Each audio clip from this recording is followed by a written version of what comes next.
মোহাম্মদ সাগর। সাগর, সাগর বয়স কত? 27+। 27+ বয়স।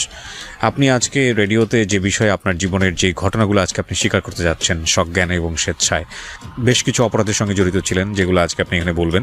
প্রথমেই যে প্রশ্নটা আমি আপনাকে করতে চাই সেটা হচ্ছে, এই ধরনের বিষয়গুলো আপনি কেন রেডিওতে বলতে চাচ্ছেন? বলতে চাচ্ছি একটা কারণ, যে আমি আসলেই যে ব্যাপারে জড়ায় গেছি এটার পরিণতি কি এটা জানুক, যেন আমার মতো ভুল দ্বিতীয় আর কেউ না করে এরকম। ঠিক আছে, শুরু করুন আপনি যেখান থেকে বলতে চান প্লিজ। বলতে চাই, ছোটোবেলা থেকেই আমার আব্বু লঞ্চে চাকরি করতো। তো লঞ্চে চাকরি করার পাশাপাশি মানে অন্য ধরনের আরও কিছু ব্যবসা করতো, যেমন মাছ টাছ কিনে নিয়ে আসতো, ওইখান থেকে আনলে এইখানে আমরা খুব ভালো দামে বিক্রি হইতো। তো আমার আব্বু প্রায় 1.5-2 লাখ টাকার একবারই মাছ কিনে। তো ওইখান থেকে প্রথম র্যাবে আর কি জাহাজটা আটকে দেয়। তো আমার আব্বুর নামে একটা মামলা হয়। তো আমরা আর কি গ্রামে থাকতে পারি না, গ্রাম থেকে আমাদের শহরে চলে আসা লাগে। তো আমরা গ্রাম থেকেই ঢাকা প্রথম আসলাম। আসার পর আব্বুর চাকরি বাকরি নাই, এখন আমিও কিছু করতে পারি না, লেখাপড়াও বন্ধ। 3 মাইক পড়ছি। তারপর কয় ভাই বোন ছিলেন আপনারা? আমরা ছিলাম 2 ভাই 1 বোন। 2 ভাই 1 বোন। তার মানে আপনার পজিশন? আমি সবার ছোট। ওকে। তো ঢাকা আসার পর কি করব, কিছু করতে পারি না। আব্বু কখনো কমলা বিক্রি করে, কখনো এটা বিক্রি করে ওইটা বিক্রি করে, কিন্তু ওইভাবে চলে না। আমরা ঢাকা কখনো আসি নাই, ওইভাবে বুঝি না কিভাবে মানায় নিতে হইব। তো এখান ঢাকা গাবতলী আসছি, এখান থেকে আমরা নারায়ণগঞ্জে চলে যাই।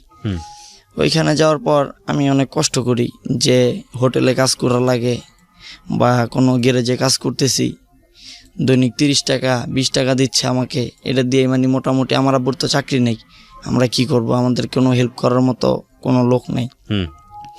তো 4-5 মাস পরে আমার আব্বুর আবার ঢাকার লঞ্চে চাকরি হয়। তো আমাদের ফ্যামিলিটা আবার মোটামুটি ইনশাল্লাহ আমরা ভালোর দিকে যাই। তো আব্বু বলে, তুমি লেখাপড়া তো ছাইরা দিছে, এখন আবার করো। তো কাজের ভিতর জড়ানোর পর, টাকা চিনার পর আমার ভিতর আর ভাই লেখাপড়াটা ঢোকে না। স্কুলে গেলেও ঠিকঠাক মতো যাই না, আসি না। তো বললো যে তাহলে ভালো একটা কাজ শিখো, যেহেতু তোমার ভবিষ্যৎ আছে। তো আমি শেখার বলতে কিছু পারলাম না গ্যারেজ টেরেজে। তো গেলাম গার্মেন্টস সেক্টরে কাজ শিখতে। আচ্ছা, যেটা কিরকম ভাবে কি আসা বিষয়। বয়স কত তখন আপনার? তখন আমার বয়স মানে 11 কি 12 চলে এরকম। আচ্ছা। তো আমার 600 টাকা 620 টাকা স্যালারি। 11-12 বছরের ছেলে মেয়েদেরকে গার্মেন্টসে কাজে নেয়? এটা অনেক আগে ছিল, তো বিসিক এলাকায় নিত। মানে 600 টাকা স্যালারি ছিল, 620 টাকা। আচ্ছা, কি কাজ ছিল আপনার? আমার কাজ ছিল যারা মানে টি শার্ট তৈরি করে, ওটা আমি সুতা আর কি কাইটা দিতাম বসে বসে। আচ্ছা, এটাই। তো ওইখান থেকে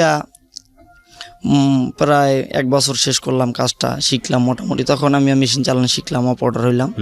তো আমার অনেক লোকের সাথে পরিচয় হলো, যেমন স্যার বা ভাইবার অনেক বন্ধু হলো ওইখানে। তো হঠাৎ করে একটা ফ্রেন্ড ওইখানে মানে একটা অকারেন্স করে একটা মেয়ের সাথে, আমাদের বয়সী।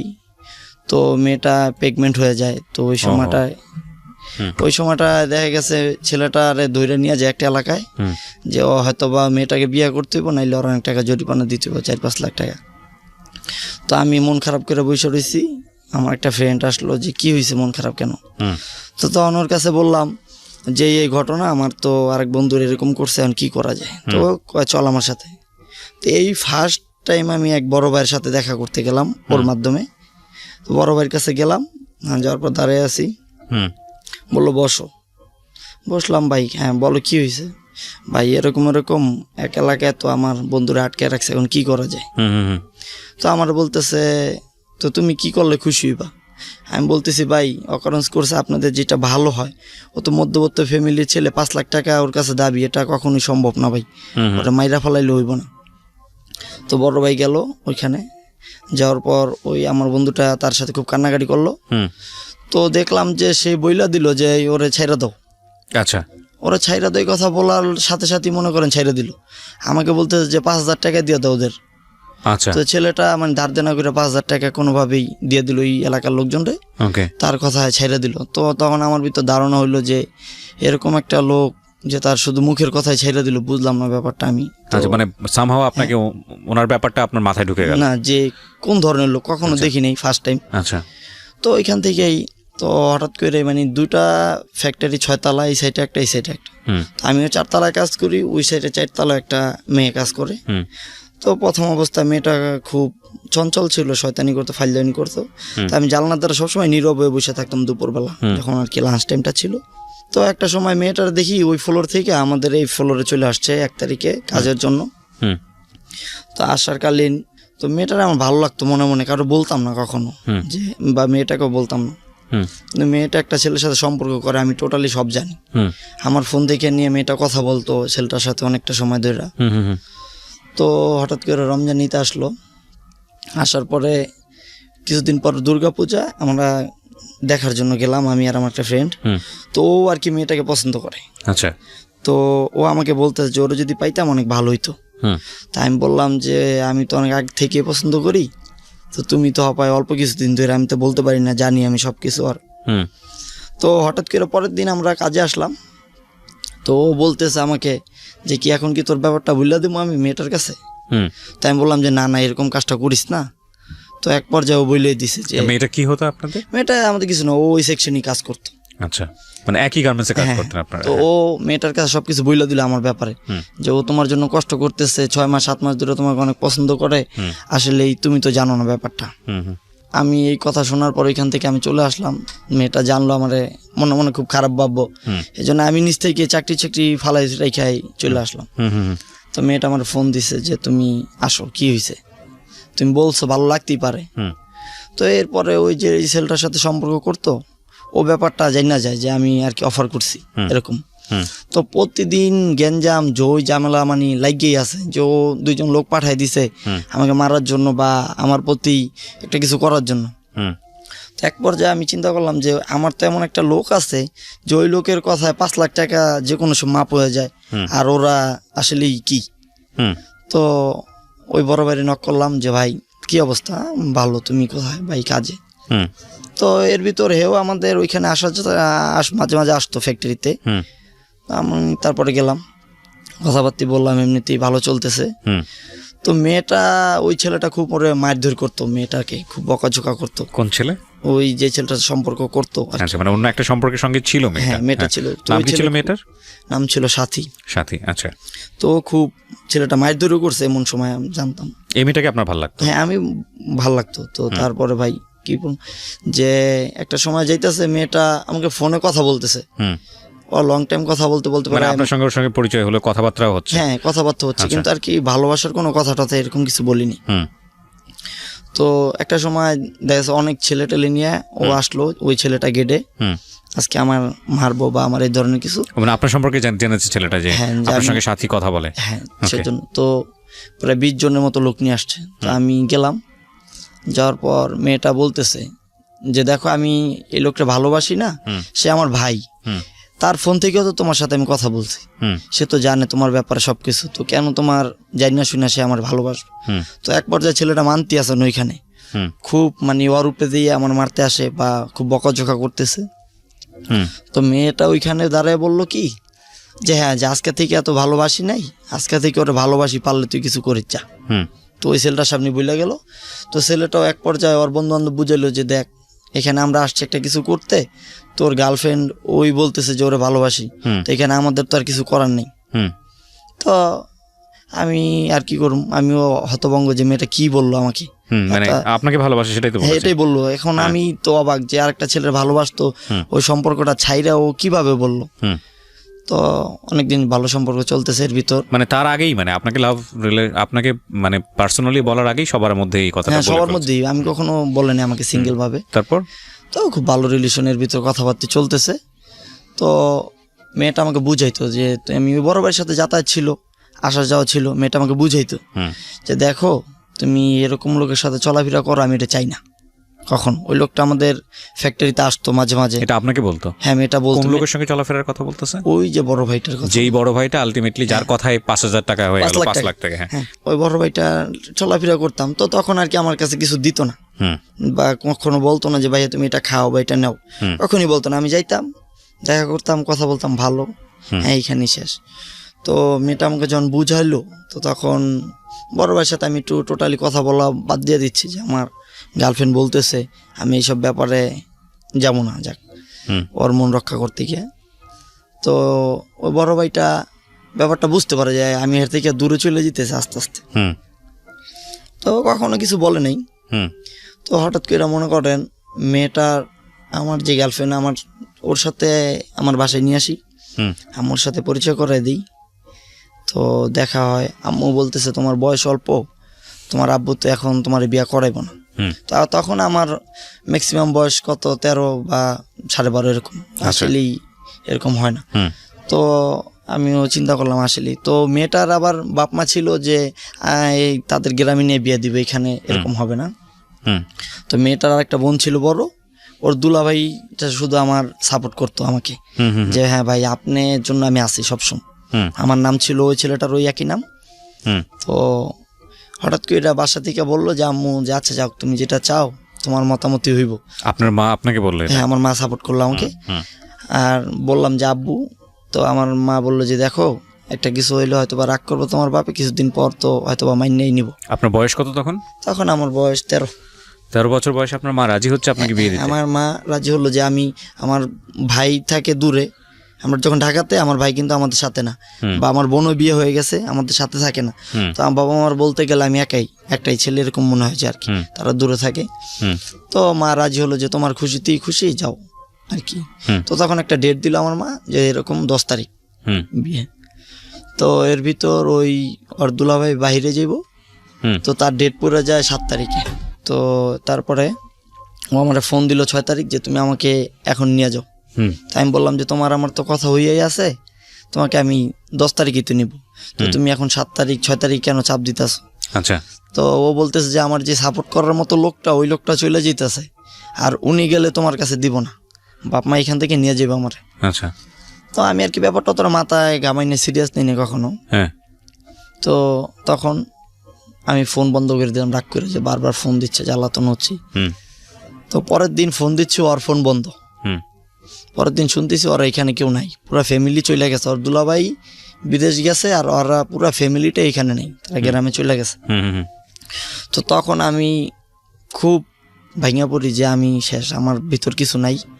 তো মেয়েটার জন্য অনেক রাগ টাগ করে, অনেক কান্না করি, একটা সময় হাত কাটি, একটা সময় অনেক কিছুই করতেই।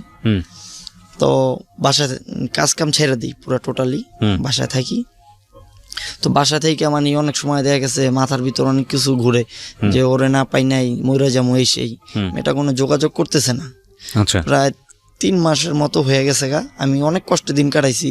আচ্ছা, তখন তো বিয়ে শাদী করেননি? না না, তখন আমার অ্যাকচুয়ালি আমি ওইখানে ওই সময় মরে যেতাম যদি আমার আম্মা সাপোর্ট না করতো। এমন সময় আমার আম্মা সারা রাত বসে থাকতো যে আমি রাতে কিছু করি কিনা, অনেক হাত কাটছি বা অনেক কিছু। তো তখন আমি আর কি সিগারেটও খাই না বা কোনো নেশা টেশার ভিতরে জড়িত না।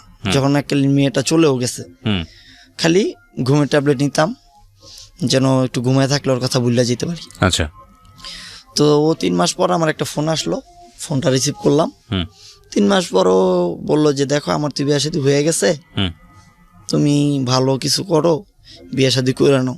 তো তখন আর কি আমার প্রতি অনেক রাগ চলে আসে, যে কারে ভালোবাসলাম জীবনে, যার জন্য হাত কাটলাম, বা এত সময় ভালো যে দুপুরবেলাও আমার খাওয়াই দিত, এরকম সময় ছিল। তো এই মেয়ে ভুইলা গেল, তো আমার বললেন না যে ওর বিয়েটা হয়ে গেছে ওই সময়। তো আমি জানতে পারি না ব্যাপারটা। তো আমি এই জায়গায় ফোন দিই, ওই জায়গায় ফোন দিই। তো একজনের সাথে কথা হইলো যে ওর তো ভাই এরকমই বিয়ে হয়ে গেছে, প্রায় 2 মাস হয়ে গেছে।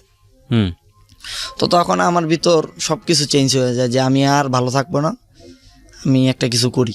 আচ্ছা। তো বড় ভাইয়ের সাথে দেখা করলাম, যা সেও বলতেছে তুমি কি হয়েছে, এতদিন নাই কেন? তো আমি বললাম ভাই একটু সমস্যার ভিতর ছিলাম। তো বড় ভাইটার কাছে গেলাম, তো সেও আর কি শুনতে পেয়েছে যে একটা মেয়ের কারণে হয়তো বা আমার এরকম কিছু হয়েছে। তো তার সাথে আসা যাওয়া, আবার একটা ফ্যাক্টরিতে নিয়ে আমি কাজে লাগলাম, জব করবো আর কি, এরকম চিন্তা ভাবনা ছিল যে যাক। তো ওই ফ্যাক্টরিটায় টোটালি সে দিনে 3-4 বার আসতো বড় ভাইটা, ওটার ভিতর তার আসা যাওয়া বেশি ছিল। তো আর কি যে মেয়েরা ভালো লাগতো, টিস করতো, শয়তানি করতো, ওইখানে যে ম্যানেজমেন্টের লোকজন ছিল তারা নিরুপায়, যে এই লোকের অনেক ক্ষমতা, কিছু বলা যাবে না। আচ্ছা। যারা ভালো পোস্টে ছিল বা শুধু মালিকও আতঙ্ক থাকতো যে এইখানে যদি আমি কিছু করতে যাই, ও আমার অনেক কিছু করব। তো ওইখানে বড় ভাইয়ের কাছে বড় ভাই আসলো, একটা ঝগড়া হইতেছে। তো লাইনের যে একটা লোক ছিল মানে দায়িত্বে, ওই লোকটা বলতেছে, ঝগড়া করতেছে, তো হ্যাঁ বলতেছে যে তুমি আস্তে কথা বলো, বড় ভাই বলতেছে। আচ্ছা তো বড় ভাইকে সে আবার রিপ্লে বলতেছে, এই মেয়ে আপনার এখানে ডাকছে কি, আপনি কে? আচ্ছা তো আমি তখন পাশের লাইনে ছিলাম। হ্যাঁ তো এই কথাটা বলার পর আমার ভিতর খুব লাগছে যে আমার এরকম একটা সিনিয়র পারসন, আমার থেকে 6 বেজ কি 5 বেজ বড়, তুমি এই লোকটার সাথে।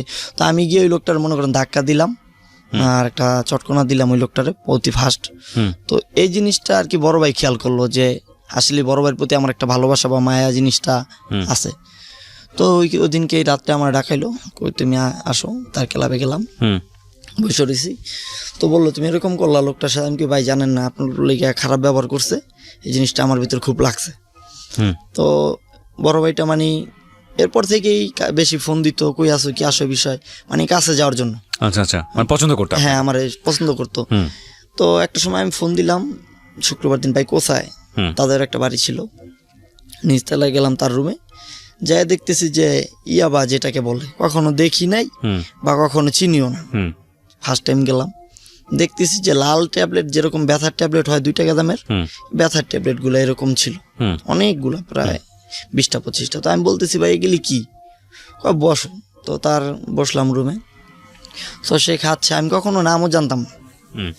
তো আমার কখনো হাতও নেই, আমি বসে রয়েছি অনেকক্ষণ, খাইলো প্রায় 8টা-9টার মতো খাইলো। আমি ওইখান থেকে তো আসলাম বাহিরে। তো তখন আমার বলতেছে কয় টাকা পাও তুমি বেতন? আমি ভাই মোটামুটি সব মিলে 1500-1600 টাকার মতো হয় আর কি।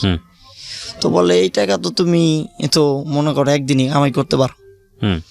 তো আমি বললাম যে ভাই ঠিক আছে আপনার কথা, আমি তো কোনো খারাপ লাইনে যাইতে চাই না, কিন্তু আমি তার নামে অনেক ধারণা শুনতাম যে সে অনেক খারাপ, মারধর করতো, মানুষ খুন করতো, এরকম যে আপনার পছন্দ করি কিন্তু বেলাইনে যেতে চাই না। জি হ্যাঁ, আমার নিজের ভিতরে এটা ছিল যে ভাই। তো ওই মেয়েটা প্রতিনিয়ত আমার ফোন দিত, ফোন দেওয়ার পর ওর প্রতি আমার অনেক রাগ হয়, অনেক ঘৃণা জন্মার ভিতর। হ্যাঁ, সাথী যে ও ফোন দিয়ে বিয়ে করে ফেলেছে একটা ছেলেকে। তো আমার ফোন দিয়ে শুধু একটাই বলে, ভালো আছেন, কি করেন? তো আমি বললাম যে সুখে আছো তুমি, ভালো থাকার কথা জিজ্ঞাসা করো আমারে। তো এইখান থেকে এক পর্যায়ে কাজটা ছেড়ে দিলাম, বড় ভাইয়ের সাথে হাঁটতেছি, ঘুরতেছি। তো বাজার আছে, ওখানে একটা বাজার বসে, বড় ভাই ফার্স্ট টাইম নিয়ে গেল বাজারে। বড় ভাইকে দেখে সালাম দিতেছে, ভাই কইতেছে। তা আমি অবাক যে কি কার সাথে হাঁটতাছি, আমি জানতাম, ধারণা ছিল ব্যাপক পাওয়ারফুল। হ্যাঁ, তো গেলাম, তো তার পিছনে মানে আর একটা ভাই বা তার সার্কেলের লোকজন টাকা উঠাইতেছে দোকান থেকে, 50 টাকা করে দিতেছে প্রতি দোকানতে, 200 দোকানের বেশি হবে। আচ্ছা, তো গেলাম, তো ওই দিনকে ফার্স্ট টাইম দেখলাম যে ব্যাগ ভরে টাকা নিয়ে আসছে ক্লাবের ভিতর। তো টাকারই ঢালছে, তো ঢাইলা টাকা বলতেছে গণ, প্রায় টাকা গুনলাম। ওই সময় ওই টাইমে প্রায় 40-45 হাজার টাকার মতো ছিল, আর অনেক কাছ থেকে টাকা আসছে, মানে দোকানে দোকানে সে চাঁদা তুলেছে আর কি। হ্যাঁ, ওই প্রতি যখন সপ্তাহে 2বার হাট বসে তো তারা টাকা দেয় ওইখান থেকে। বা ওই মহল্লায় যদি কেউ বাড়ি উঠাইতে আসে, এমনও আছে যে জায়গার দাম 3 লাখ টাকা, তো এক লোকের জায়গার দাম 3 লাখ টাকা, সে বাড়ি উঠাইব, তার কাছে বলতেছে যে আমাদেরকে 5 লাখ টাকা দিতে হইব। তো এমন লোক আছে যে জায়গা টাকা ফালাই থুয়ে চলে যায়, যে এই জায়গাটা কি 3 লাখ টাকা জায়গা, 5 লাখ টাকা চাইতেছে। তো এরকম অনেক লোকই আসছে, খুব আনন্দের ভিতরে সময় কাটতেছে, যে ফার্স্ট টাইম কোনো নেশা টেশনে টাকা গুনতেছি। তো মেয়েটা আমাকে শুধু জ্বালাইতেছে ফোন দিয়া, 2 দিন 1 দিন পর পরই ফোন দেয়।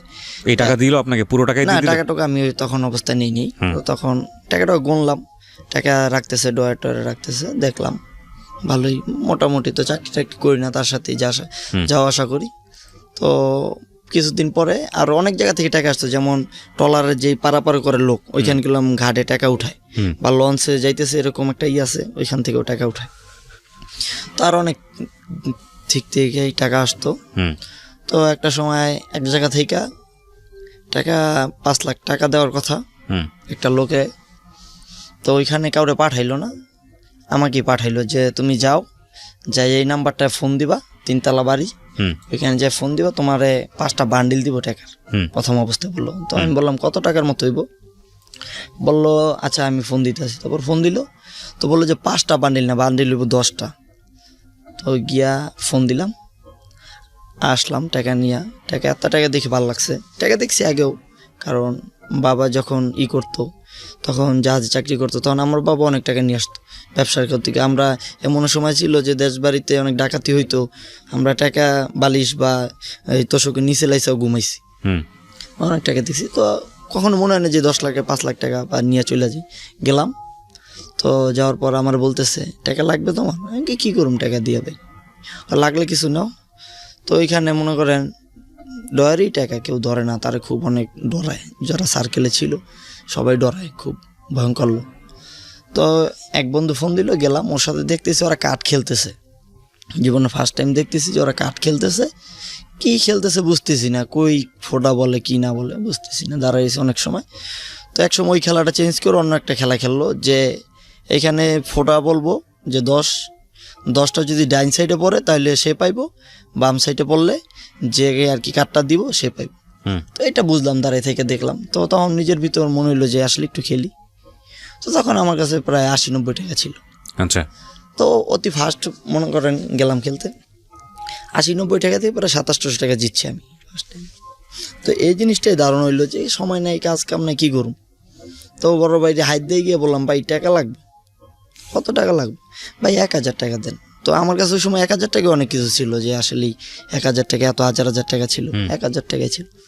হ্যাঁ, ভাই কখনো বলতো না যে আসলেই কে বা কি আসবে, দিত। এরকম প্রতিদিনই 1000 করে নিতাম, কখনোই বলতো না।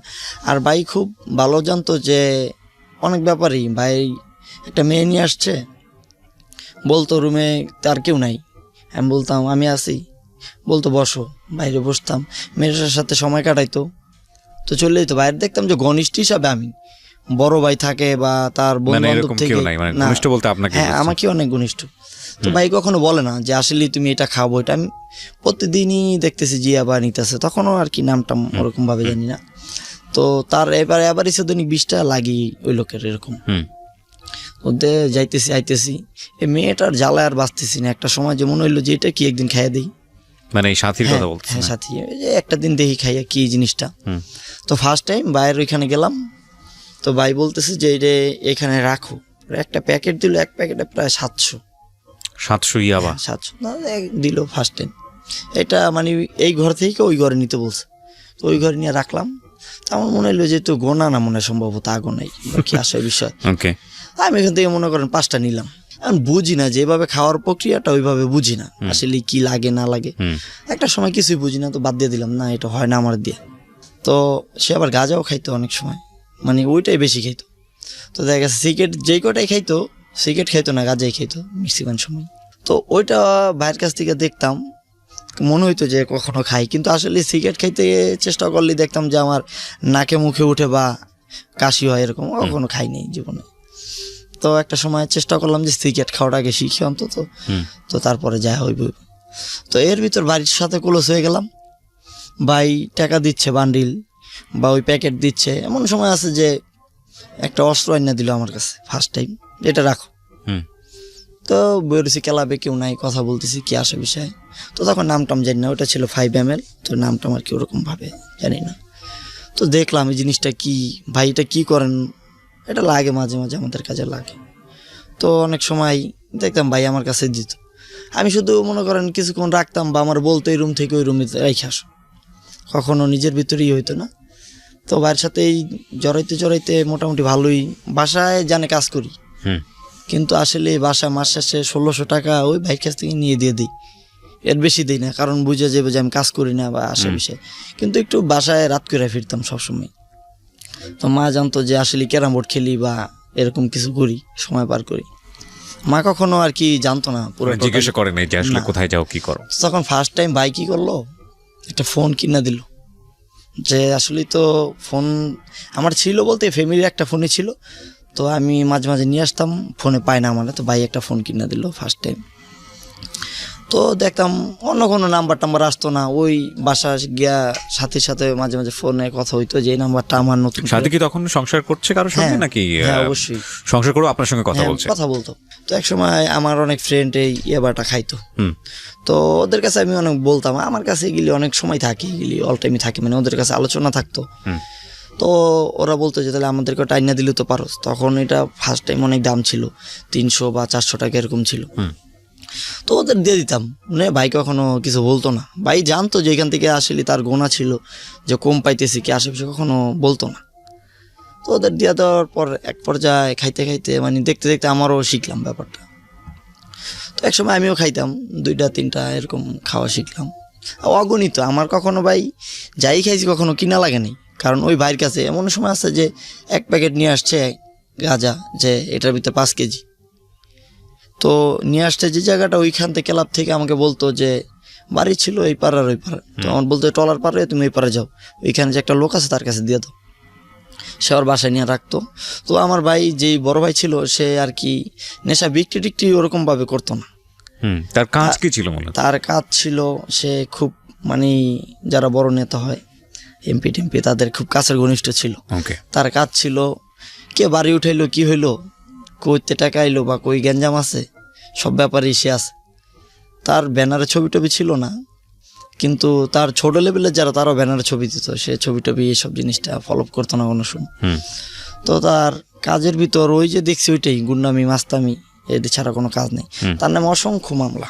তো তারও দেখতো এক বড় ভাই আর কি, তো তার দেখার গতি কি সে আর কি বাচ্চা আছে হয়তো বা, তো ওই ভাই দিয়ে আসতো, খাইতাম আমি আস্তে আস্তে খাইতে খাইতে শিখলাম।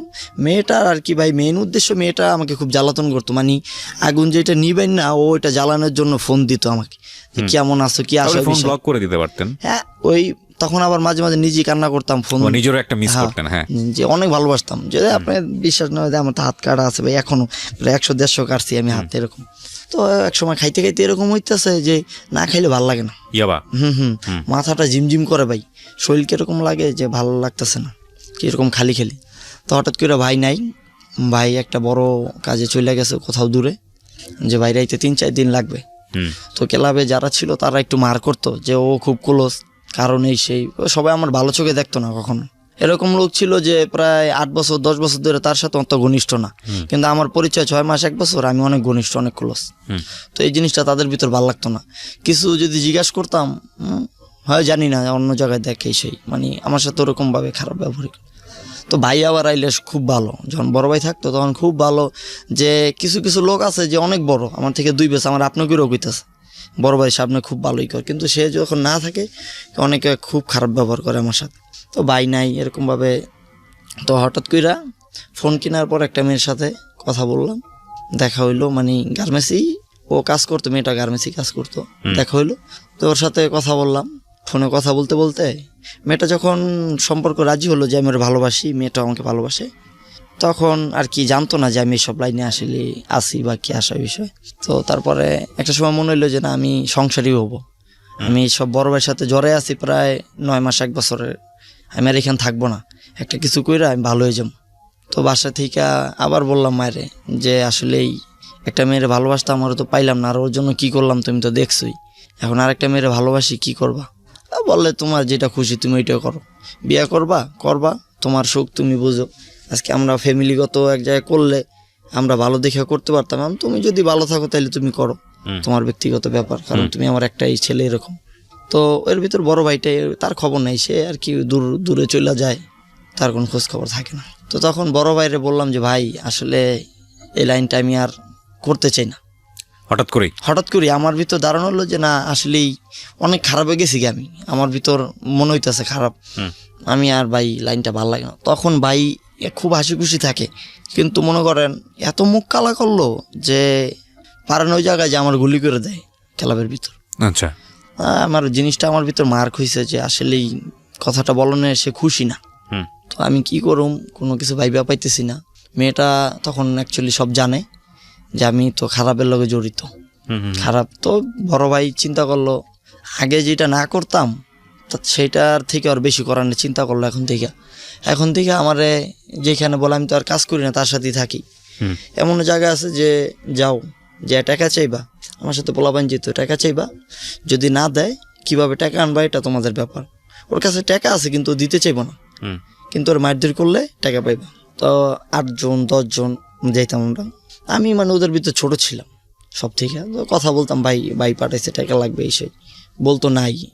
তো একবার যে আসলেই দেখতাম যে মারধর দিলে হয়তো বা যেরকম চাইতো 20,000 অন্তত 10,000 12,000 টাকা যেভাবে হোক দিত। হুম তো বড় ভাইটার দেখলাম এর ভিতর যে বাড়ির কাছে যে ফ্যাক্টরিটা ছিল বড় ভাই, একটা গার্মেন্টস ছিল, ওই গার্মেন্টসে খুব যাতায়াত। জুটের যে ব্যবসাটা, ওইটা বড় ভাই ওইখান থেকে আর কি ফ্যাক্টরি থেকে জুটটা মনে করেন মালিক পক্ষ যার কাছে খুশি তার কাছে বেচবো, হুম কিন্তু ওই জুটটা বড় ভাই রাখতো মালিকের কাছ থেকে, যে জুটটা আমাকে দেন। মালিক বাধ্যতামূলক এই মহল্লায় ফ্যাক্টরি চালু দিল তার কাছে দিতে হইব। তো সে বাইরে 20 টাকা কেজি বেচলে সে মালিকের কাছ থেকে কিন্তু 15 টাকা, আর সে যার কাছে বেশি দাম পাইতো হুম। তার কাছে জুটটা বিক্রি করে দিত। আচ্ছা গার্মেন্টসে দেখতাম যে কোনো মেয়ের ভালো লাগছে তার, হুম বলতেছে এই ওরে পাঠায় দাও উপরে।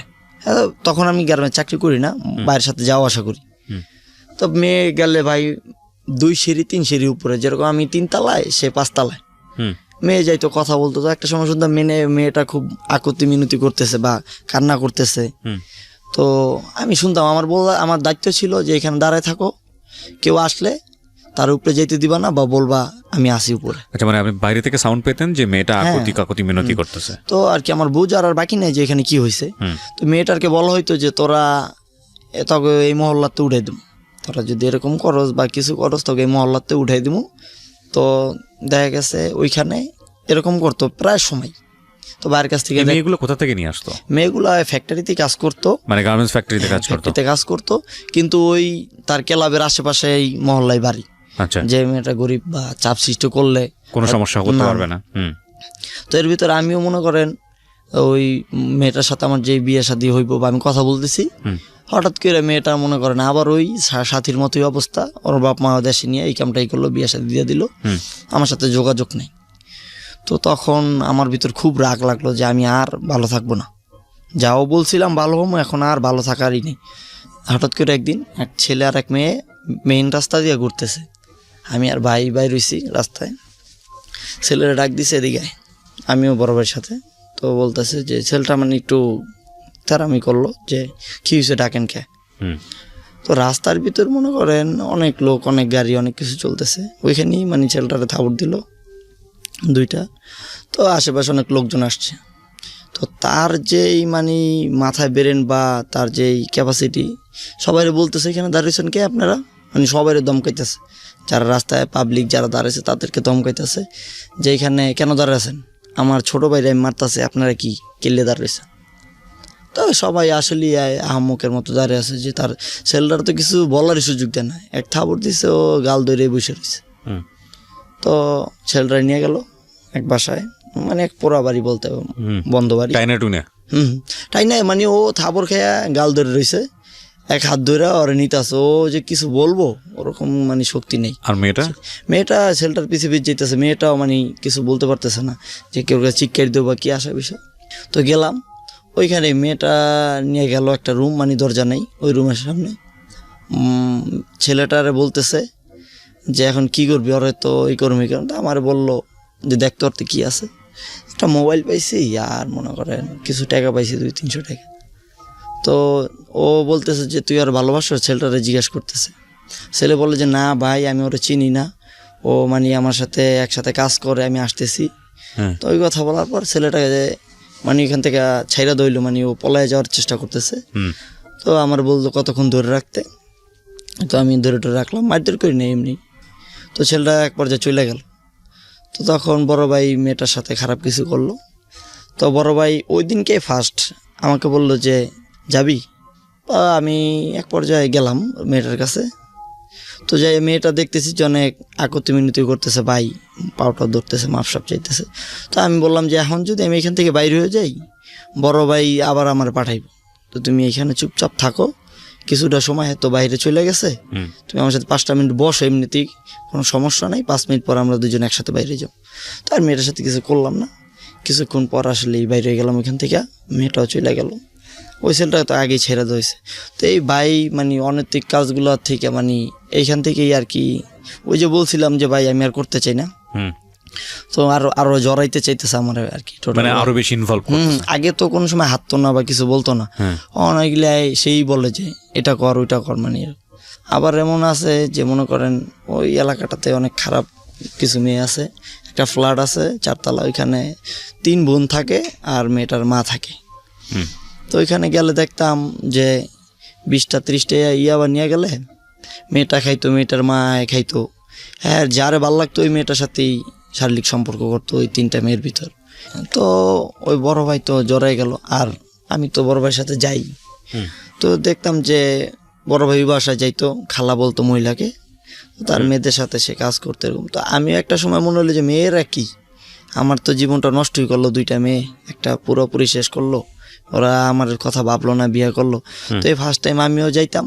তো সব থেকে ছোটো মেয়েটা খুব ভালো লাগতো, যে না আসলে ওর 13 থেকে কি 14 বছর এরকম হবে, যেটা সবার ছোট।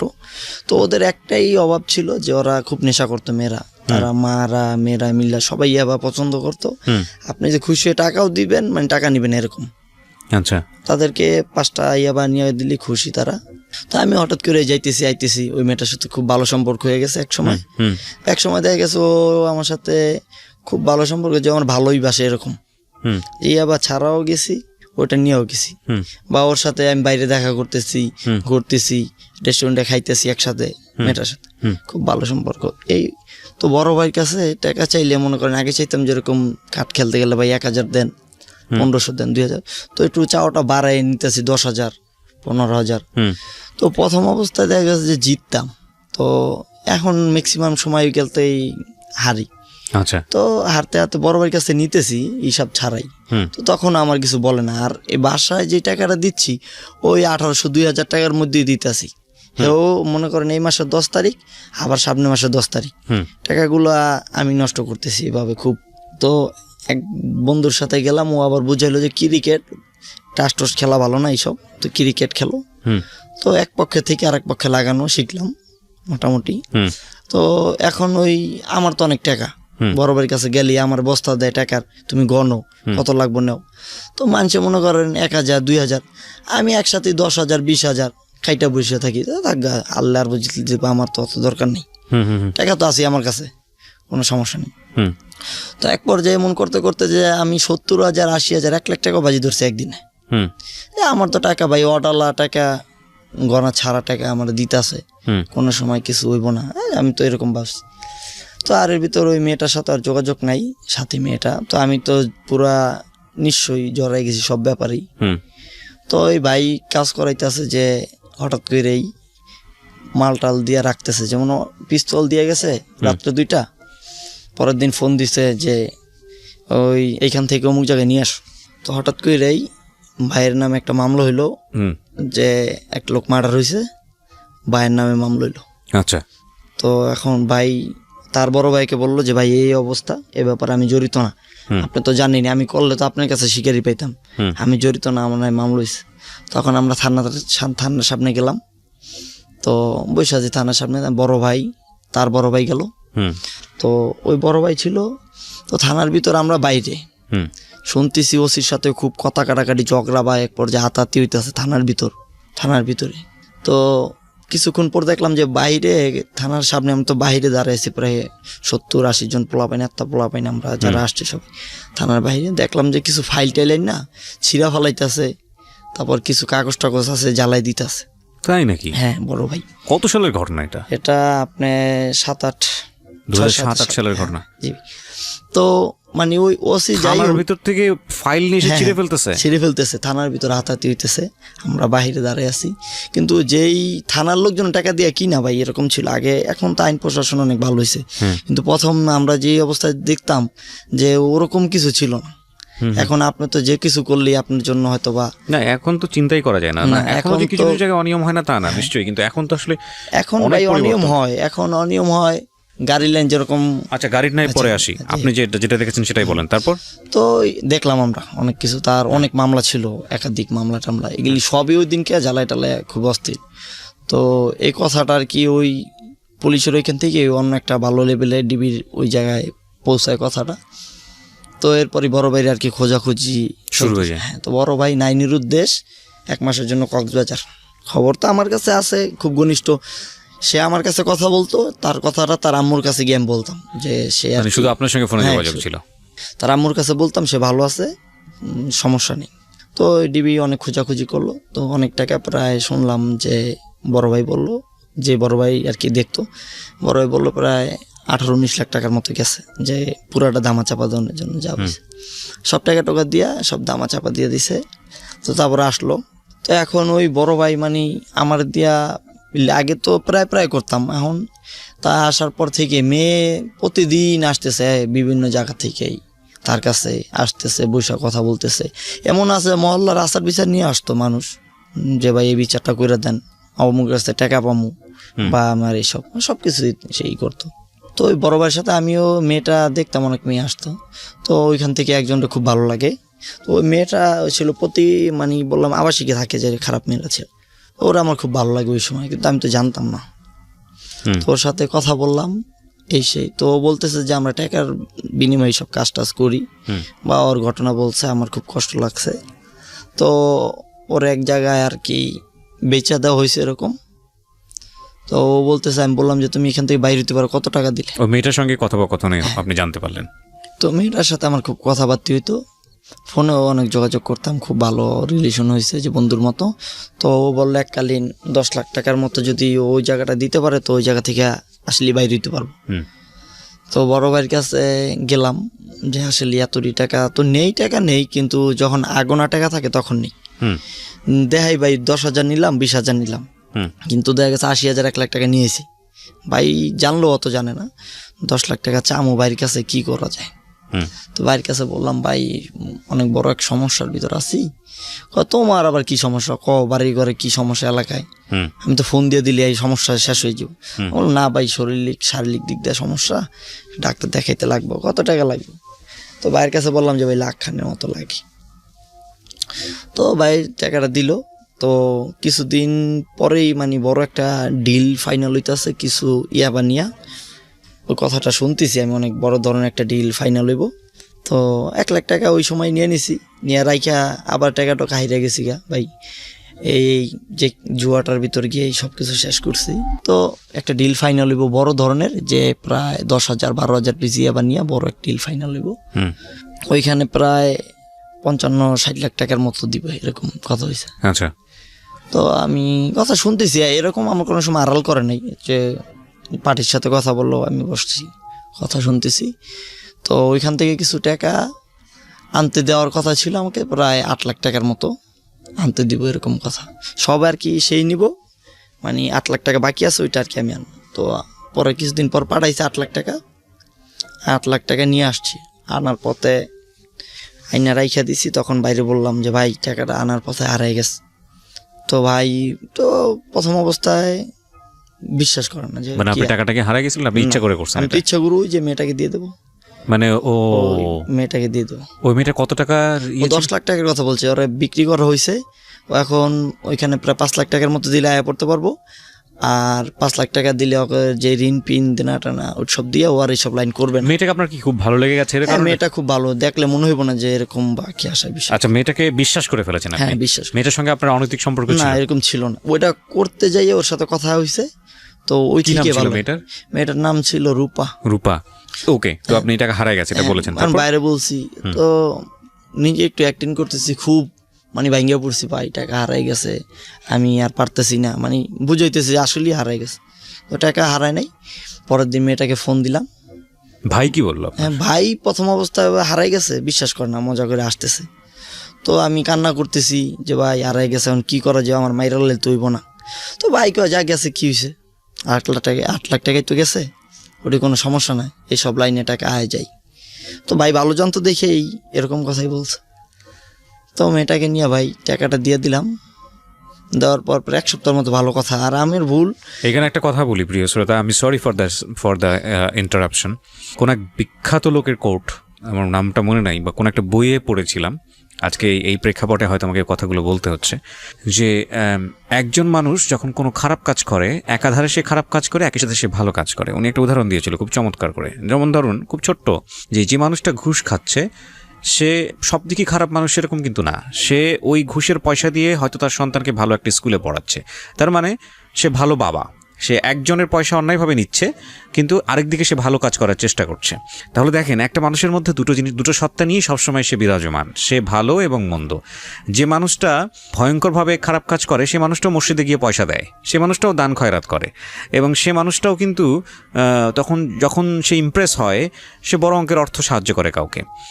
এবং শুধু হলো খারাপ কাজ করা উচিত নয়, এই জায়গাটা আমরা ব্লক করতে পারি না। আর যে কারণেই কম আর বেশি সবার দ্বারাই খারাপ কাজ সংগঠিত হয়। তবে এটা ঠিক যে সৃষ্টিকর্তা আমাদেরকে ক্ষমা করতে পছন্দ করেন, এবং ক্ষমা করেন বলেই হয়তো বা মানুষ এত খারাপ কাজ করেও, এত ভুল কাজ করেও পৃথিবীতে এখনও টিকে থাকে, এবং তার কাছ থেকে ক্ষমা পাই বলেই আমরা জীবনের শেষ দিন পর্যন্ত ভালো কাজ করার সম্ভাবনাগুলো আমাদের জন্য ওপেন থাকে। এই কথাগুলো এই কারণেই বলছিলাম যে দেখুন, ও যে কাজগুলোর মধ্যে জড়াচ্ছে, ওর মনের মধ্যে কিন্তু একটা প্রচণ্ড রকম একটা মানবিক সত্তা ছিল, এবং ওর কোনো না কোনোভাবে ওর সামনে হিরো হয়ে গেছে এই ভাইটি, যে যার এক কথায় এত কিছু হয়ে যায়, না জানি সে কত পাওয়ারফুল। সো ইমপ্রেস হয়ে গেছে। আমরা যেরকম আমাদের হয় না যে ফ্যান হয়ে যায়, ক্রাশ হয়ে যায়, সেরকম ফ্যান হয়ে গেছে, এবং সামহাও ওকে সে কাছে রেখেছে, ডিরেল্ড হয়ে যাওয়া। এবং আমার ইউনিভার্সিটি লাইফেও আমি এরকম এক ভাইয়ের এক ধরনের বলা যেতে পারে অন্ধপ্রেম পড়েছিলাম। আমি জানি না সে এখন কোথায় আছে।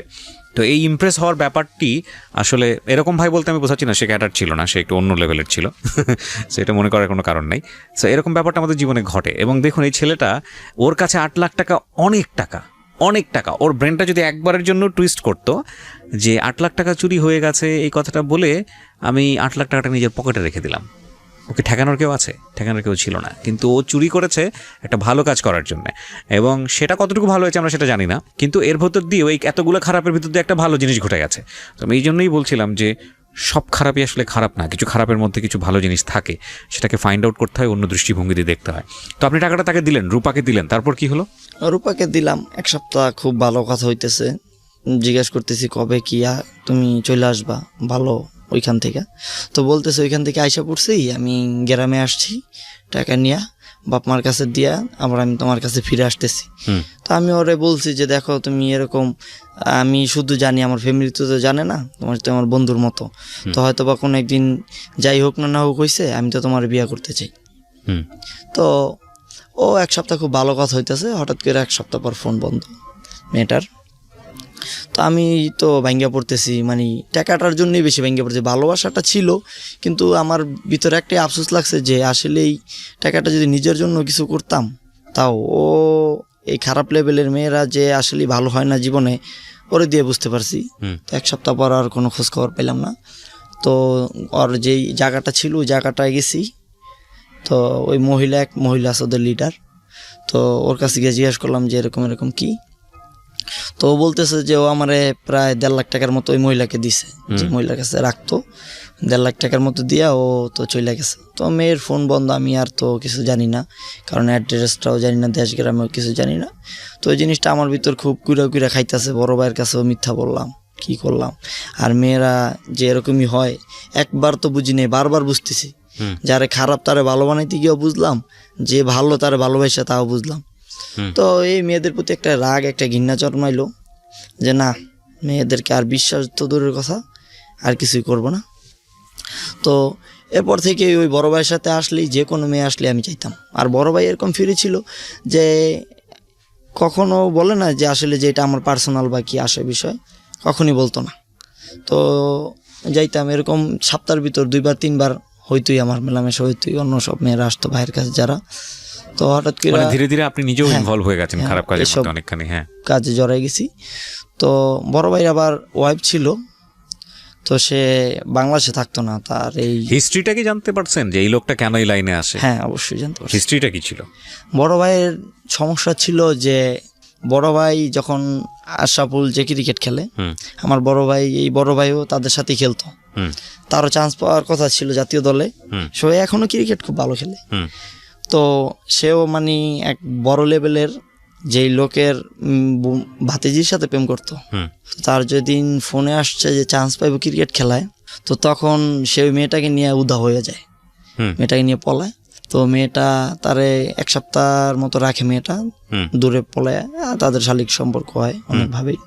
ওই সময় থেকে আবার মেয়েটা আসার পরে, মেয়েটার বাবা খুব পাওয়ারফুল, তো মনে করেন, তো মেয়েটা তারা অনেক ভালোবাসতো। তো আসার পর বলছে যে দেখো, আমার যে বাবা কখনো তোমার আমার একসাথে দেখবো না, তোমার মতো 2 4 5 জন আমার বাবা যে কোনো সময় রেলাইতে পারে তোমার কোনো ঘটনা। তুমি ভালো থাকো, তোমার ভালোবাসি দেখি তোমার কাছ থেকে দূরে চলে যেতেছি তোমার ভালোর জন্য। তো মেয়েটা চলে গেল তার বাবার সাথে। তো এখান থেকে ভাইয়ের ভিতর রাগ জন্মাইলো যে আমার লাইফটা নষ্ট করে দিল সব। তো ভাই ওই সময় এক বড় ভাইয়ের সাথে মানে যোগদান কইরা ওই লোকের লগে টক্কর দিতে গেছে ওই মেয়ের বাবার লোকে, যে আসলে আমি দেখতে চাই যে কি হয়েছে। তো ওইখান থেকে বড় ভাই কিছু গ্যাঞ্জাম গুঞ্জাম কইরা, আসলেই মানুষ বলে না যে মাইর না খাইলে হয়তো বা নাম ফোটে না। তো বড় ভাই প্রথম অবস্থা অনেক মাইর দূর খায় বা অনেক পোস্ট লাগে, অনেক কবাকবি হয়। এখান থেকেই সে এই প্রফেশনাল ভাবে লাইনে চলে আসছে। তো এইখান থেকেই সে আর ভালোর পথে আর যাইতে পারে নাই। আমি কিন্তু আপনার ঘটনাটা মানে এই অনুষ্ঠানটা মনে আগ থেকেই শুনি, কিন্তু মানে মাঝে মাঝে আমি চাইছিলাম যে আজকে যেখানে আমি বসে আছি এখানে আমার বড় ভাই থাকতো। বড় ভাইয়ের জায়গায় আমি তার সম্মান করি, বাবার মতো সম্মান করি, যে আমি আমার আপন ভাইরও কোনোদিন এরকম ভাই হিসাবে দেখিনি তারে, যেই ভালোটা আমি বাসি। উনি জানে এই অনুষ্ঠানের ব্যাপারে? উনি না, জানে না। হয়তো কোনো একদিন দেখা হয়ে যাবে। চলেন তারপরে ভাই তো ভাই রইলো, আমি নষ্ট হয়ে গেলাম ভাই। মোটামুটি টাকা পয়সা এরকম করতে হতো আমার দ্বারাই ধারণা যে 2 4 5 কোটি টাকা আমি তার কাছ থেকে নেওয়া হয়েছে। কিন্তু বাসায় কি বলেন 2 4 5 কোটি মানে বুঝতে পারছেন? হ্যাঁ ভাই, অনেক টাকা। কিন্তু ওই যে আমি আপনার বলতেছি যে অগণিত টাকাগুলা আমি অনেক সময় সরাইছি। ভাইয়ের কাছ থেকে হিসাব নিলে দেখা গেছে 1-1.5 কোটি টাকা হইব, কিন্তু আমি অনেক সময় টাকা সরাই নিছি। ওই যে খেলতাম, ভাই জানতো না। এমনও দিন আছে আপনি 80-100টা বাজি ধরে আমি বসে থাকতাম, জানতো না। কিন্তু আমার একটা নেশা হয়ে গেছে ভাই, যেরকম ইয়াবা খাই ওরকম ওটা একটা নেশার ভিতর চলে গেছে। যে আসলেই ভাইয়ের সাথে তো মোটামুটি প্রায় 3 বছরের মতো হয়ে গেছে সম্পর্ক। তো ভাই কি করতেন আপনি? জুয়ার টেবিল এগুলো হারাতেন? হ্যাঁ, এগুলি ভাই। আমি এক লাগাইতাম ক্রিকেট বাজি, ওই দল আর এই দল, সবসময় বড় দল লইতাম আমি। যে ওর 1000, আমার 1800, 2500, 2000, 3000 টাকা দিয়া, যে আমি জিতলে পাবো 50,000, আনলে 1 লাখ 1,20,000 এরকম দিতেও। তো মাঝে মাঝে ম্যাক্সিমাম সময় বড় দলটাই মানে আমি দললেই এরকম হইতো মনে হয় যে আমার। আর জুয়ার টেবিলে গিয়ে নষ্ট করতাম। মেয়েদের পিছে নষ্ট করা লাগতো না, কারণ ভাই নিয়ে আসতো অনেক জায়গা থেকে। নেশা খাইলে ওই ভাই বস্তা ভরা সব কিছু আছে টাকা মতো। তো হঠাৎ করেই একটা রং নাম্বারে ফোন আসলো আমার কাছে, কথা বললাম, দেখা করলাম। মেয়েটা খুব ভালো, ওর সাথে পরিচয় হলো। তো ওর সব আমি বলছি যে আসলে আমি ভালো না, আমি এরকম। তো বড় ভাইয়ের কাছেই গেলাম, ভাই বিয়ে করতে চাই। তো তখন আমার মনে করেন ভালোই বয়স হয়ে আসছে, প্রায় 17-র মতো। ভাইয়ের কাছে বললাম ভাই বিয়ে করতে চাই। বড় ভাই বিয়ে করবার সমস্যা কি, করো। বাসায় গেলাম, বাসায় ব্যাপারটা জানাইলাম, আমার রাজি হলো। এক পর্যায়ে বিয়েটা করলাম। ওই মেয়েটাকে পালাই নিয়ে এসে বিয়ে করলাম। কাজী বিয়ে করাইব না। মেয়েটাও 15, 15.5, আমার 17। বড় ভাই গেল, কাজীরে বললো, কাজী রাজি না। বড় ভাই আবার আরেক জায়গায় ফোন দিল, ওইখান থেকে কাজীরে ফোন দিয়ে বললো যে হ্যাঁ করাই দাও। হ্যাঁ, বিয়ে শাদী হয়ে গেল। মেয়েটাকে নিয়ে বাসায় আসলাম। তো এখন মেয়েটা দেখতেছে যে আমি প্রতিনিয়তই বাইরে থাকি, কাজ তো কী কাম করি জানে না। তো ওর তো সব কিছু জানাই আছে আমার কাছে যে আমি কই দৌড়াদৌড়ি করি। এক পর্যায়ে মেয়েটা আমাকে না করতেছে যে তুমি আমার ওয়াইফ, যে তুমি এটা করো না, এটা ভালো না, এখান থেকে চলে আসো। তো আমি বলি আজকে কালকে এরকম আসতেছি, আমার আর আশা হইতেছে না। আমি রয়ে গেলাম। আমার ভিতর খালি একটাই ধারণা, বাইরে একবার বলছি চলে যাম, ভাই অনেক রাগ করছে। এখন যদি আমি যাই, যদি আমার কাছে কিছু টাকা চাই এককালীন, আমি তো এই টাকা কখনো দিতে পারব না। কারণ আমার ফ্যামিলির অবস্থা মধ্যবিত্ত, আমার বাবা চাকরি করে ভালো, আমরা খাইয়া পুরা ভালোই আছি মোটামুটি ইনশাল্লাহ। তো বড় ভাইয়ের কাছে কীভাবে বলি আমি, আজকাল পর্যন্ত তো 1 বছর চলে গেছে, বাইরে বলি না কখন। তো তখন ভাইয়ের কাছে দিয়ে কি কাজ করে তো কে বড় ভাই? বড় ভাই বিভিন্ন জায়গায় বেশিরভাগই আমি টাকা উঠাইতাম, মানে কালেকশন করতেন। কালেকশনটা ছিল বেশিরভাগই টাকা। অনেক জায়গায় ফোন দিত, যাও টাকা নিয়ে আসুন। যখন মনে করেন 50,000 আনলে বাইরে দিতাম 30,000। জিজ্ঞাসা করতো যে ভাই কত দিছে, ভাই 30,000 দিছে। ওই লোকের আর ফোন দিত না, বা আমার কাছে জিজ্ঞাসা করতো না যে 30,000ই আরো আছে। এটা উনি হয়তো বা বুঝেও অ্যাভয়েড করতো, অবশ্যই যে এইটুকু তো ওর লোভ দিতেই হবে, না হলে তো থাকবে না।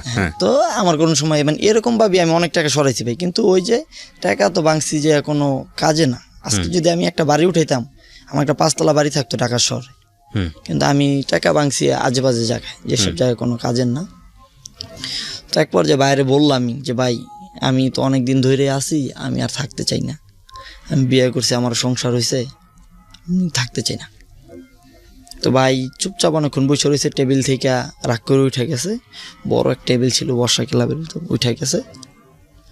কিছু বলে না। এখন ফোন দিলে ভাই ঠিক মতো ফোন ধরে না, আমিও বাসায় থাকি, কিন্তু আমি বুঝতেছি যে আমার উপরে কিছু একটা আসতেছে। তো হঠাৎ করে ফোন আসলো, যখন গার্মেন্টসে কাজ শিখছিলাম আমার এক ওস্তাদ ছিল, ওস্তাদ আর ওস্তাদের ভাই ছিল। তো তারা খুব ভালো, আমি খুব ভালো জানতাম, তারা খুব ভালো।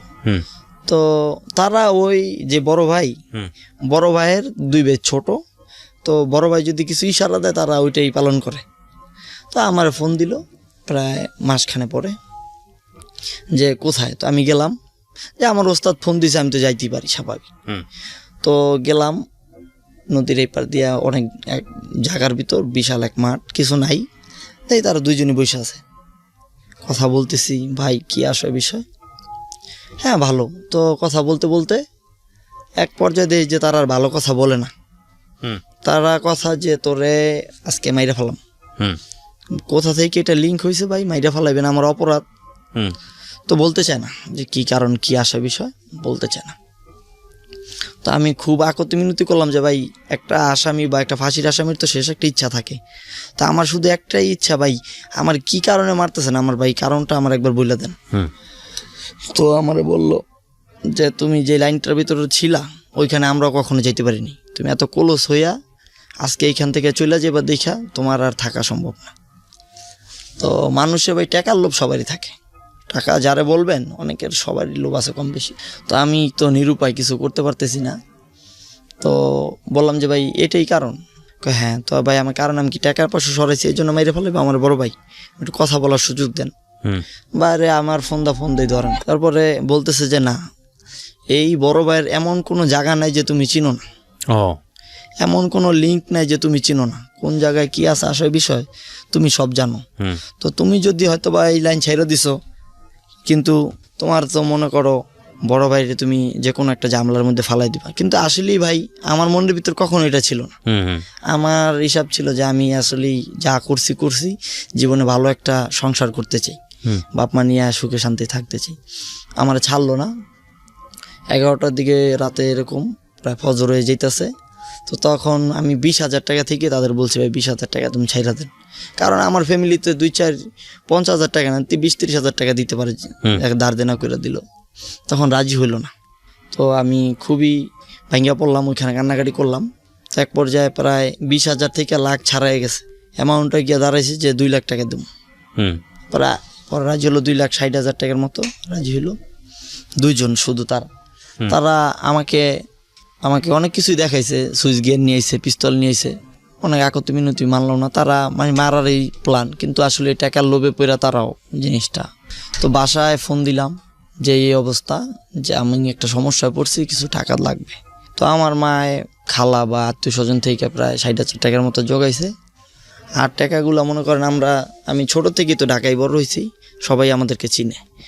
তো আমার মায় ধার করছে এরকমভাবে যে লাভে সুদে টাকা আইন না আমার এরকম দিছে যে আপনি 1 লাখ টাকা দিলে মাসে 20,000 টাকা আপনাকে লাভ দিতে হবে। এরকম করে টাকাটা জোগায়া মোটামুটিভাবে নিয়ে আসলো টাকাটা। তো আমার মা এখান থেকে আনার পর বাসায় চলে আসলাম, তারা টাকাটা নিয়ে চলে গেল। তো আমার ফোনে বিভিন্ন জায়গা থেকে ফোন আইতেছে যে আসলেই তুই ভালো আছিস, ভালো থাকবি না, বড় ভাই লোকজন দিয়ে কইতেছে। আমার মনে হইলো যে আমি পড়ে যেতেছি ফেসাতেই, যে এই মহল্লা বা এলাকায় আমার থাকাটা আসলেই ঠিক না। তো মহল্লাটা ছাইড়া দিলাম, বলতে ফ্যামিলি ওইখানেই ছিল, আমি টোটালি ভাবি নাই। বন্ধুর মাধ্যমে ইন্ডিয়া যাওয়ার সিদ্ধান্ত নিলাম যে ইন্ডিয়া যাইতে হইলে আগে পাসপোর্ট করতে হইব। তা আমি তো পাসপোর্ট করিনি, আমার এখানে কিভাবে কি করব, কিছুদিন তো গা ডাকা দিয়ে থাকতে হবে। বাংলাদেশে থাকলে ওই লোকের লিঙ্ক আছে, আমার ক্ষতি হইব অনেক বড় ধরনের। তো জীবনে একটা ঝুঁকি নিলাম, যদি বাঁচি তো বাঁচলাম, না বাঁচলে মরেই গেলাম। ইন্ডিয়া যাওয়ার সিদ্ধান্ত নিলাম, গেলাম বর্ডারে, ওইখানে কিছু টাকা পয়সা দিলাম। ওইখানে সবাই টাকার গোলাম, টাকা দিয়ে চলে গেলাম ভাই বাইরে যে কাজ কাম তো করার ভিতরে ওইটাই পারি, গার্মেন্টসের কাম, আর তো কিছু শিখিনি। ওইখানে গিয়ে প্রায় মাস 2 মতো ছিলাম। ওইখানে খাওয়াটাও আমি পছন্দ করতে পারি না, খাইতে পারি না, খুবই সমস্যা। কাজকর্ম কি এখান থেকে আরো টাকা পাঠায় আমার ওইখানে ভালো থাকার জন্য। তো আমি তামিলে ছিলাম, ইন্ডিয়া থেকে অনেক দূরে, তো চেন্নাই ছিলাম। ওইখান থেকে আইসা পড়লাম আবার অবৈধ পথেই যেভাবেই গেলাম সেভাবেই চলে আসলাম বাংলাদেশে। আবার আসার পর মনে করেন লুকায় রইলাম অনেক দূর। এই যেই বড় ভাই থাকতো যে এলাকা, ওই এলাকা থেকে প্রায় 6-7 এলাকা বাদ দিয়ে অনেক দূরে, যে 40-50 টাকা গাড়ি ভাড়া, এত দূরে তার নেটওয়ার্কের আওতার বাইরে, যে বাবা মার সাথে কথা হইতো। তো এখন কিছু তো করতেইব, মানুষের টাকা দেনাপানা করছি, কিছু করার মতো নাই। হঠাৎ কইরা ফোন আসলো বাসা থেকে যে আমার বউ বেবি কনসেপ্ট করছে। তো এত খুশির খবরের ভিতরে আমি অখুশি, যে আমি যে দেখবো আমার পোলাটা কখনো হইলে বা বাচ্চা হইলে যে দেখতে যেতে পারবো, এটা আমি এলাকায় যেতে পারবো না। আচ্ছা। তো অনেক দূর থেকেই ফোনে কথাবার্তা বলতেছি, ওইখান থেকেই গাড়ি চালাই মোটামুটি আর কি, যে বসে না থেকে একটু কিছু শিখলেও তো হয়তো বা হেল্প করতে পারবো। তো এখানে বসে কাজ কাম করে কিছু টাকা পাঠাইতেছি। তো 8 মাসের মতো প্রায় পলায় ছিলাম। 8 মাস পরে আবার গন্তব্যস্থলে আসি, কিন্তু বাইরে থেকে ওইটাও 2 এলাকা দূরে। তো এর ভিতরে তো মনে করেন দলটল ক্ষমতায় নাই, তারও জোরটা একটু কমে আসছে, যে সে যে দল করতো ওই দলটা তো নাই, নতুন দল ক্ষমতায় আসছে, সেই আর কি পলায় পলায় থাকে। তো আমার উপরে আর কি করব। আর ওই ডিবির মামলাটা তার উপরে আর কি ওইটা আরো পুরা শেষ হয় নাই, কারণ ওইটাই তারে কুইরা কুইরা খাইতেছে। তো এই যে বর্ষা পাই আসলাম, তখন আইসা ভাই ফ্যামিলিতে যেই বাবা চাকরি করে মাসে 20,000-22,000 টাকা পায়, বাবার টাকা সংসার চলে মোটামুটি ভালোই, রুম ভাড়া দিয়ে টিয়া খাই, আমরা খুব ভালো আছি। এখন মানুষের যে চাপের টাকাটা, এইটা আমরা সহ্য করতে পারি না। প্রতি মাসে 25-27 টাকার মতো লাভ দেওয়া লাগে মানুষের। এখন লাভ দিব বাবা না কি করব। তো আমি গেলাম চাকরি বাকরি ঢুকলাম, আমার বাচ্চা হইলো, একটা ছেলে হয়েছে। তো বাচ্চাটা খুব মোটামুটি ইনশাল্লাহ মাশাল্লাহ ভালো, এখন আপাতত 4.5 বছর চলে। তো এই টাকার দেনায় ভাই আমি কি বলবো, একদিন আমি মরতে যাই, একদিন আমার মা মরতে যায়, একদিন আমার বউ মরতে যায়, একদিন আমার বাবা মরতে যায়। আমি এমন যে অবস্থাটার ভিতরে এখন আপাতত আছি। টাকার দেনা বলতে এটা কিসের টাকার দেনা? এটা ওই যে আমার যখন আটকে রাখছিল, যারা মাইরা ফেলাইবো আমারে, ওই টাকাটা ধার করে দেওয়া হয়েছে। ওই টাকাটা ধার করেছে মানুষ থেকে, সুদে লাভে নিয়ে দেওয়াটা হয়েছিল। আচ্ছা, সেই দেনাটাই হচ্ছে হলো আপনি এখন আমার গলার কাটা ভাই। কত বছর আগের ঘটনা এটা? এটা প্রায় 2-2.5 বছর হয়েছে। এখনো ধরে প্রতি মাসেই সুদ দিতে হচ্ছে? হ্যাঁ, সুদ দিচ্ছি, আসলের দিক যাইতে পারতেছি না। কি হলো মানে আপনার এই গল্পটা আপনি আজকে এখানে বললেন? আজকে এইখানে বললাম ভাই, আমি 3 তারিখে আপনাদের এখানে ফোন দিছি, 2 তারিখ রাতে আমি ফাঁসি দিতে গেছি। বাসায় বউ কান্না করে, মা কান্না করে, আমার বাচ্চা থাকার কোনো দরকার নেই। আমি মনে করি যে আজকে আমার ফ্যামিলিতে দেওয়ার কথা, আমি টাকা গাড়ি চালাই নিয়ে আসি, টাকাটা আমার রাস্তায় মানুষকে দিয়ে আসা লাগে। আমার টাকা দিয়ে আজকে আমার পোলাটার 5 বছর, আমি কখনো পোলাটার এখন স্কুলে ভর্তি করতে পারিনি। এই 2-2.5 লাখ টাকার জের আপনি এত বছর ধরে টেনে চলেছেন, কিছু করতে পারতেছি না। আর এখানে অনুষ্ঠান আপনি এখানে বলার কারণ, যে আমি যদি ময়ূরও যাই কোনো কারণবশত, বা কোনো আবার খারাপেও জড়ায় যাই, আমার ছেলেটা যেন আমার কোনো সময় ভুল না বুঝে, যে আমার ওর বাবা কিছু করছে, যে বিপদে পড়েই করছে, অসহায় হয়ে এই কাজটা আমি করছি। যে যাই করি, সামনের তো কথা বলতে পারি না ভাই। একটা জিনিস বলি আপনাকে, আপনি সামনের কথা বলতে পারেন না, কিন্তু সামনের কথা বলার জন্য আমি আপনাকে ছোট করে একটা কথা বলতে চাই। একটা হচ্ছে যে আপনার ভিতরে প্রচণ্ড মানবিক একটা মানুষ আছে, মানুষের প্রতি ভালোবাসা, শ্রদ্ধা, স্নেহ, এই জায়গাটার একটা মানুষ আছে। আপনি ওই যে একটু একটা কথা বলছিলাম যে একজন বাবা ঘুষ খেয়ে সে ভালো করে পয়সা নিয়ে তার সন্তানকে ভালো একটা স্কুলে পড়ায়, এটার রিটার্ন যদি সে মনে করে যে তার সন্তান তাকে ভবিষ্যতে ভালোভাবে দেখবে, এটা নিয়তি সেটা বলে না আসলে, কারণ উপরওয়ালা একজন দেখছেন। এই সন্তানটা তেমন একটা মানুষ হয় না, আমি জানেন, এটা বৈজ্ঞানিকভাবে প্রমাণিত না, বাট এটা অনেকেই বলেন। কিন্তু আপনি এই যে হালাল পথে চেষ্টা করছেন, with the name of almighty Allah, চেষ্টা করে যে পয়সাটা আপনার হচ্ছে সেটা আপনি পেছনের ঘানি টানছেন। আপনার সন্তানকে আপনি 5 বছর স্কুলে পড়াতে পারেননি, এটা নিজের বাবার অবস্থা থেকে এটা ভয়ানক রকমের ব্যর্থতা, এটা খুব কষ্টকর একটা বিষয় আমি জানি। কিন্তু আপনি ভালো পথ থেকে সরেন না, এই কারণে সরেন না, আপনি যে অন্যায়গুলো করছেন সেটার শাস্তি হয়তো, প্রায়শ্চিত্ত হয়তো আপনি সেই স্টেজে আছেন, কিন্তু এরপরে আপনার ভালো দিন নিশ্চয়ই আসবে, এটা আমরা বলতে পারি। কারণ আপনি প্রাচুর্যের মধ্যে ছিলেন, আপনার কথা যদি সত্যি হয়ে থাকে, আপনি কোটির জায়গায় যদি লক্ষ্যও ধরি, আপনি 5 তলা একটা বাড়ি যদি না জায়গায় যদি আমি 1 তলা বাড়িও ধরি, তাহলে আপনি সেটা করতে পারেননি বা করেননি। তো এই মানুষটা যেহেতু আপনি অর্থের মধ্যে থেকেই আপনি অনর্থের মূল জায়গায় পৌঁছে গেছেন, এত কিছু করতে পারেননি, তো এই মানুষটার দ্বারাই ভালো কিছু সম্ভব। আর সবচেয়ে বড় কথা, আপনার বয়স এখন 26-27 না? জি, 27 প্লাস। সবচাইতে ভালো, জীবনের সবচাইতে ইয়াং যে টাইমটা, সে টাইমটার মধ্যে আপনি আছেন। 2 হাতে 2 পায়ে পরিশ্রম করার মতো বয়স। তো সন্তানের বয়স 5 বছর, এটা আরও ভয়ানক হতে পারতো যদি সন্তানের বয়স 10 বছর হতো, 11 বছর হতো, তখন তারা এখন মানে স্কুলে পড়ার বার্নিং বয়স যেটাকে বলে। তো সেই জায়গাটা থেকে আমার মনে হয় যে আপনি খারাপ পথে না যাওয়াটাই বেটার। আর আপনার সন্তানের জন্য আপনি আসছেন এখানে, আপনার সন্তান এটা হয়তো বড় হয়ে শুনবে, তবে আমি মনে করি যে আরও অনেক মানুষের জন্যে, আরও অনেক সন্তানের বদ্দোয়া আপনি কুড়াবেন যদি আপনি এই লাইনে যান। কারণ আপনার ঘটনাগুলোকে যদি আপনি একটু অন্যভাবে অ্যানালাইসিস করেন, তাহলে আপনি দেখবেন যে হ্যাঁ, আপনি হয়তো ডিরেক্টলি করেননি, আপনার বড় ভাইয়ের নামের উপর দিয়ে সব কিছু জি, চলে জি। গেল, কতটুকু সত্য আপনি নিজে জানেন। কিন্তু আপনি একটা কথা আছে যে অন্যায় করে এবং যে অন্যায় সহ্য করে দুজনেই সমান অপরাধী। অবশ্যই। আপনার বড় ভাই কোনো না কোনোভাবে আপনার সাহায্য নিয়েছে এবং সেটা আপনি সাপোর্টটা তাকে দিয়েছেন। এইরকম বড় ভাইরা আমাদের সিক্রেটসে অনেক এসছে, হয়তো ভবিষ্যতে সেও আসবে। তবে এটা ঠিক যে এই ধরনের কাজ আপনি সাপোর্ট করেছেন মানে কিন্তু আপনি নিজেও একজন অপরাধী। তো আপনি যাবেন না, এটাই আপনাকে বলার। আর দ্বিতীয় কথা সেটা হচ্ছে যে এই ধরনের আজকের এই গল্প থেকে শুধু একটা কথাই বলতে চাই আপনাদের এই লেসনের জায়গাটাতে, ফ্যান্টাসি আমাদের প্রত্যেকের জীবনে আছে, কম বেশি প্রত্যেকের জীবনে আছে। ফ্যান্টাসি আমরা ফ্যান্টাসি ভালোবাসি বলেই কিন্তু সারা দুনিয়াতে সবচাইতে বিগ বাজেটের যে ছবিগুলো তৈরি হয় সেগুলো ফ্যান্টাসি নির্ভর ছবি। আপনারা জানেন হলিউড কেন্দ্রিক ছবিগুলোর কথা আমরা বলছি। এবং এই যে আমাদের লাইফে ফ্যান্টাসি নির্ভর যে ঘটনাগুলো, যেমন এই ছেলের লাইফে এক বড় ভাই এসছে, তার বিশাল পাওয়ার দেখে সেই বড় ভাইকে তার ভালো লেগে যাওয়া এবং তারপর সেখানে ফল ইন হওয়া, তারপর সেখান থেকে বের হয়ে আসার চেষ্টা করা, নিজের জীবন বাজি নিয়ে ওখান থেকে বের হয়ে আসা এবং সেই টাকা ধার দেনার এখনও সে বয়ে বেড়াচ্ছে। আমি ভাই বলতে চাই যে আমার মনে হয় যে ওদিনকা যদি হয়তোবা মাইরা লাইতো তাহলে জীবন